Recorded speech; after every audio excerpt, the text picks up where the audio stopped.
Hi everybody, I'm Linda Barnacle. I work in the Special Collections Division at the Nashville Public Library. And today I wanted to talk a little bit about one of the special projects that we've been doing during COVID. It's actually given us an opportunity to work on some larger projects that we might not otherwise have an opportunity to work on. And one of these is the Parthenon drawings. We have the original architectural drawings from the 1920s when the permanent Parthenon structure was built. Now, the original Parthenon was built in 1897 for the Tennessee State Centennial Exposition, and it was designed, that one was designed to be a temporary structure. But then in the 20s, it was rebuilt as a permanent structure, which is still there today, of course. And so we have over 100 architectural drawings from that time period. Many of them are quite fragile. Some of these, you'll see more pictures of these later, but many of them are very, very fragile. They're on literally 100-year-old tissue paper. These are working architectural drawings, and so you can tell they have been used and stored upright on their ends. And so this is one of the major projects that we have undertaken during our closure, and that is to work to preserve these very important materials related to Nashville's history. So this is our first task, is we have a clump of drawings that have been kind of almost wadded together on one side, and in addition there is something, we don't know if it is water damage, if it's glue, or exactly what happened, but what we do know is that these drawings are also adhered together in that same area. Having one of those problems would be difficult and challenging enough, but to have to deal with both the crumpling as well as the adhering together of these very fragile drawings on tissue paper makes this a very difficult task. It is tedious, it is meticulous, it by its very nature has to go very slowly and carefully as we are working to detach these drawings one from another. In addition, you'll also see me using what's called a micro spatula. That is a thin metal tool that is designed for, serves a number of purposes, but what I'm doing is I'm using it to very carefully work in between the two different drawings to try to get them detached from one another. I also will occasionally use it to help fold or unfold paper where it's been wadded together. And you'll also see me using occasionally just large white sheets of paper. I put those in between the drawings so that I can partly help track my progress. Like if I know that I have worked on this particular corner and it is now free, I will move those sheets of paper in there so that I know I don't have to deal with that anymore. I also use those sheets of paper to help me be able to distinguish one sheet from another, because when they are all wadded together like this, it's hard to tell, is this the drawing I'm working on, or is this a drawing that's further down? And so the main issue is to do this with great care and great caution to make sure that I don't do any kind of additional damage to these very, very fragile drawings.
So today we're going to try a little bit of an experiment.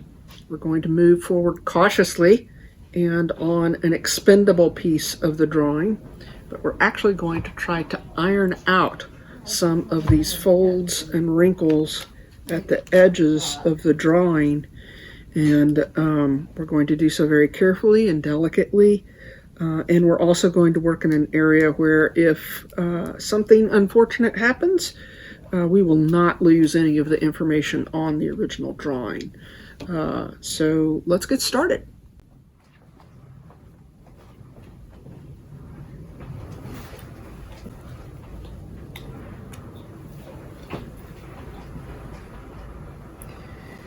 So the way we're going to begin our experiment is to flatten a fold. Of course, you have to do so very carefully. And there's still a couple of folds in there, but you can see that this is a blank area of the drawing, so there's nothing here. So if for any reason something awful happened, we wouldn't lose any part of the drawing. The other thing that I want to point out is there is some tape from an old repair over here. I certainly don't want to get the iron anywhere near that because that will make a mess for everything. So I've got this folded out just a little bit. I'm going to put just a little bit of steam on it, if I can keep it down.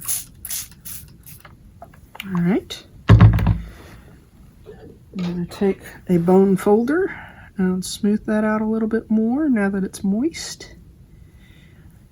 Actually, that's quite wet. That's a little bit wetter than what I was hoping for. But lucky for me, I've got some blotting paper here. It's a very thick paper.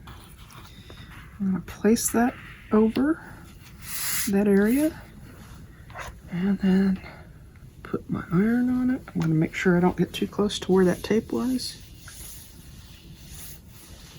You can see the blotting paper as it's heating up is starting to curl. So let's see what we have. I'm learning along with you on this. This is the first time I've attempted this. Well, you can see that fold is much better. Still a little damp, so lesson learned there. Don't get it quite as damp. I'm going to iron it a little bit more and attempt to dry that out. And I may just leave this blotting paper on here for a little bit just to soak up some of that excess moisture.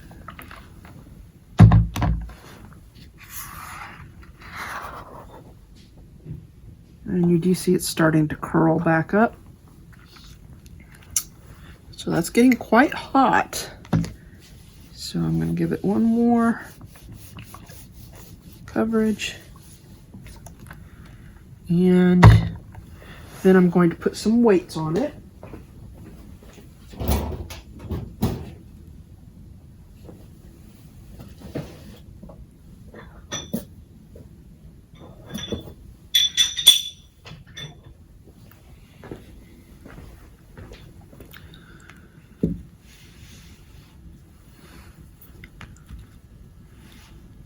There we go. And I'm going to let that set and rest, and we'll come back a little bit later and it will probably be all better. And so far I feel pretty good about how this went. So we'll check on it later.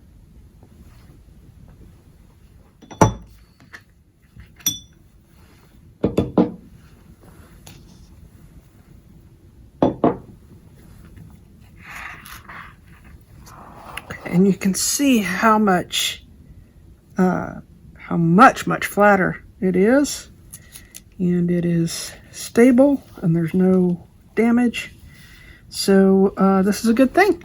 We'll be able to move forward with this, and this is something we wouldn't normally necessarily do with most of our materials, but because these are the Parthenon drawings, and because of these tears that already exist, helping to unfold and flatten that will lessen the risk of further damage as things might get attached and torn. So, success! So today what we're going to do is to Mylar one of the Parthenon drawings. Mylar is spun polyester. It's kind of like lamination, but that's not what it is because it doesn't use heat.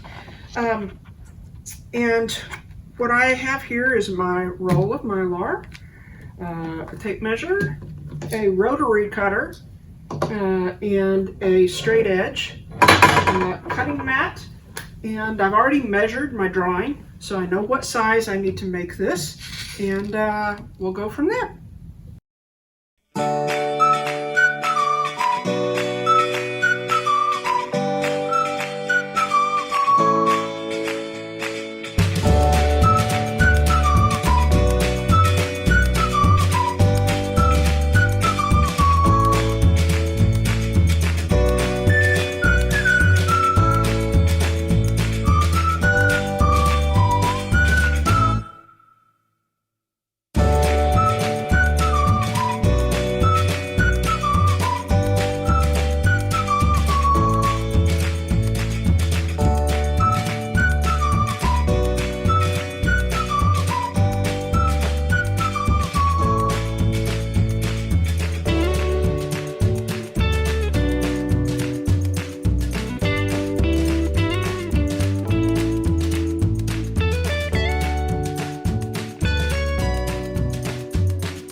Okay, so we have our 2 sheets of Mylar, and the next step will be to do what we call encapsulation, which is basically putting the drawing in between the 2 sheets of Mylar.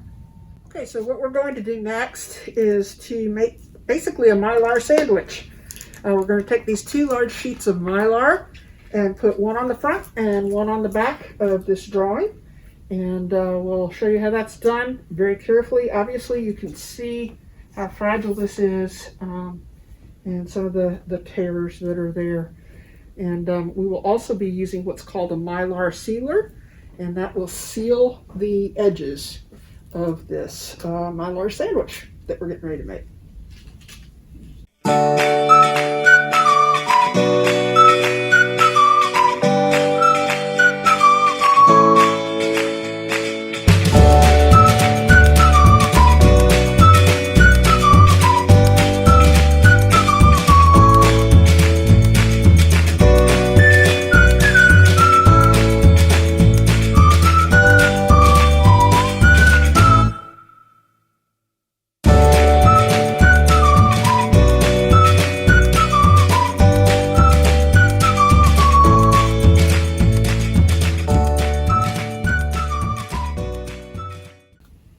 Sometimes I just let the humidity and the heat from my hand, I hold it on there for about 30 seconds, and that kind of gives it just a little bit more flexibility than it had before if it's really brittle and crumbly. So sometimes it works, sometimes it doesn't.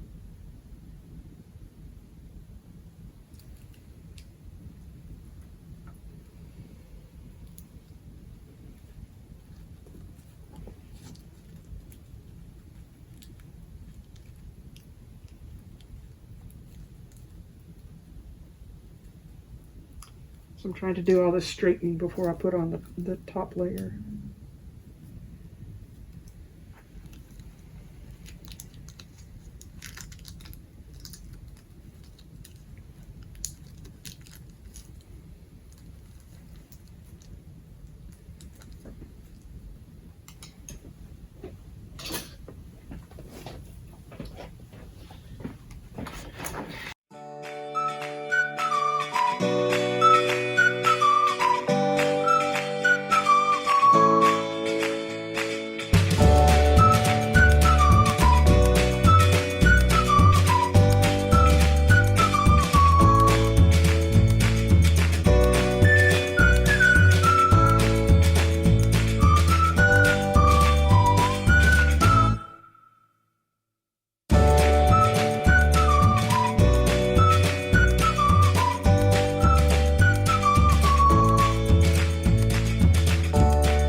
So what the sealer does is it melts the very edge of the Mylar.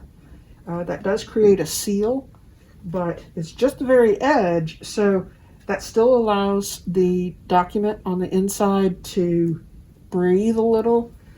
It does not apply heat to the document itself, and so that way it is possible for us to undo it, unlike lamination where you're literally melting the document in place, which you never want to do.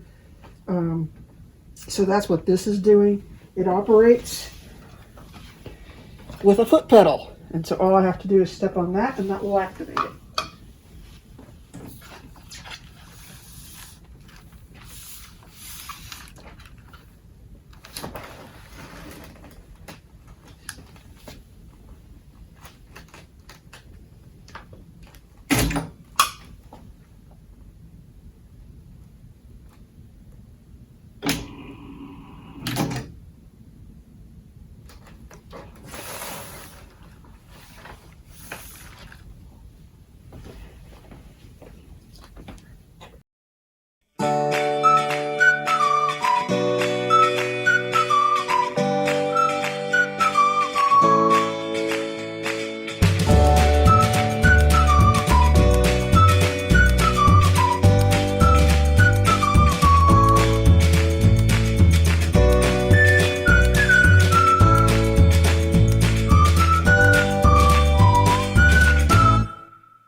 And there we go. So this is kind of the end result of this entire process from start to finish, from when we detached it from the large clump of drawings that we had. And you can see that now that it is in Mylar, it's easier to handle. There's less likelihood that it'll be torn. And this is how we preserve 100-year-old tissue paper.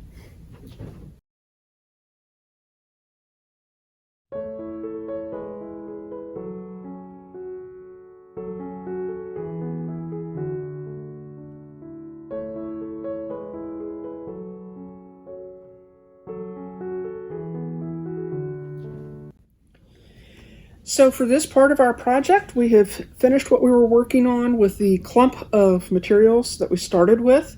We have detached each drawing so that it now can be by itself, and it's now encapsulated in Mylar. You can see the kind of support that is offered by the Mylar.